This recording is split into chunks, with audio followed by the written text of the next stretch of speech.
à toi qui en cet instant écoute ce podcast. Je m'appelle Patricia Verneret, je suis auteure, formatrice par la voix et coach de vie.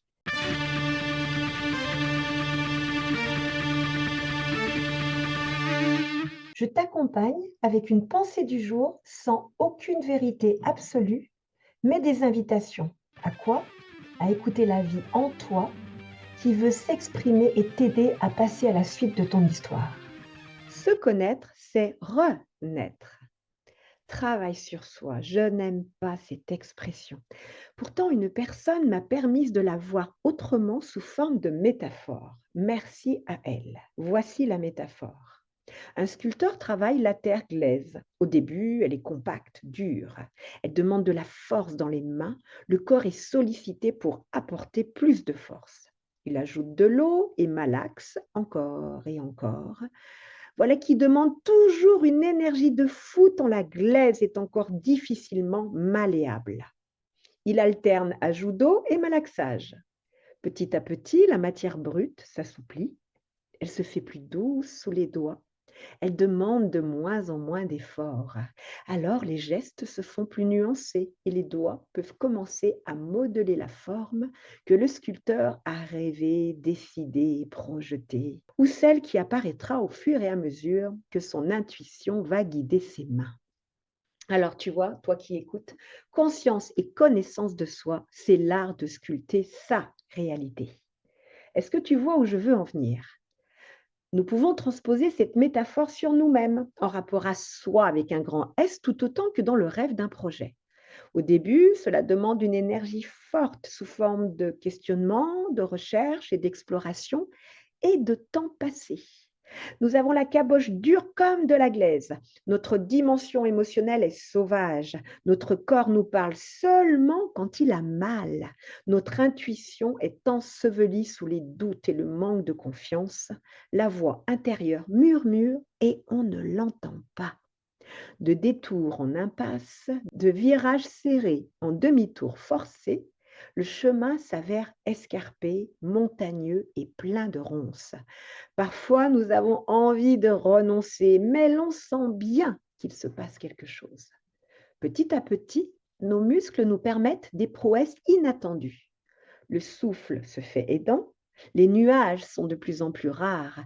De plus en plus, notre réalité se modèle à l'image de ce qui nous attire réellement.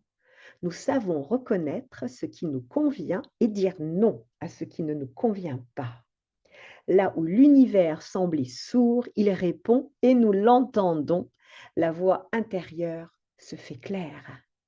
Être vivant, c'est être pleinement présent. Notre souplesse intérieure permet de voir des perspectives. Elles ont toujours été présentes, mais nous passions à côté. Les idées rigides se transforment en idées novatrices. Les émotions se font appui. L'intuition prend la forme d'une boussole précieuse. Le corps devient conscient. Que d'informations semblent parvenir à la lumière du jour. Mais attention, se connaître n'implique pas de tout connaître et d'éviter les nouvelles explorations, parfois hasardeuses. Elles sont nécessaires. La connaissance de soi n'est pas figée. Elle évolue au fur et à mesure de nos interactions avec le monde. Ce n'est pas tant ce qui nous arrive qui compte, mais surtout la manière dont nous observons et vivons ces expériences, ce que nous en faisons. Chaque échange devient alors occasion de dévoilement, curiosité de l'inconnu, vivier de sensations, tout autant que capacité de s'affirmer dans ce qui nous correspond par des choix conscients et un positionnement clair. La conscience de soi et la connaissance de soi s'entrelacent dans une danse vivante. La communication, c'est-à-dire la relation avec nous-mêmes, devient fluide. Elle est une voie qui relie intériorité et environnement extérieur. Se connaître permet de s'appuyer sur des ressources intérieures pour contribuer à notre environnement proche et de ce fait enrichir et contribuer à l'évolution de la grande famille des humains appelée humanité. Cela débute par une prise de conscience. Vient ensuite le regard qui évolue sur nos états d'âme, les situations, nos modes de fonctionnement, suivi d'une compréhension qui guide vers la recherche d'un nouvel alignement, révélant des capacités insoupçonnées.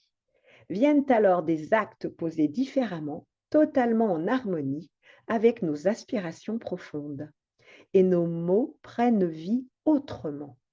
La façon de les exprimer révèle une nouvelle envergure. C'est une renaissance. En nous connaissant mieux, nous nous reconnaissons. Nous pouvons alors nous reconnaître. Le travail sur soi s'est avéré être un travail sur le moi. Il est devenu travail vers soi. La matière brute s'est transformée, tout comme l'alchimiste transforme le plomb en or. Comme le sculpteur de glaise, nous nous modelons en lien avec nos élans. Notre souplesse intérieure le facilite. Nos projets se matérialisent au-delà même des rêves qui les avaient initiés. Alors, le monde change autour de nous. Notre conscience de la vie touche des zones de nous-mêmes avec le verbe aimer insoupçonné. Tout semble vivant car la vie en nous est révélée. Elle est mouvement. La conscience, la connaissance et la reconnaissance de soi s'entrelacent dans une danse joyeuse. Elles permettent la réalisation de sculptures de plus en plus fidèles à nos aspirations profondes. Je vais terminer cet épisode avec une citation de Marie-Madeleine Davy. La connaissance de soi est une naissance à sa propre lumière, à son propre soleil. L'homme qui se connaît est un homme vivant. Ce podcast se termine. J'espère qu'il t'aura mis en mouvement pour te rapprocher un peu plus de ton être profond. N'oublie pas, toi seul sais ce qui est juste pour toi-même. Merci pour ton écoute.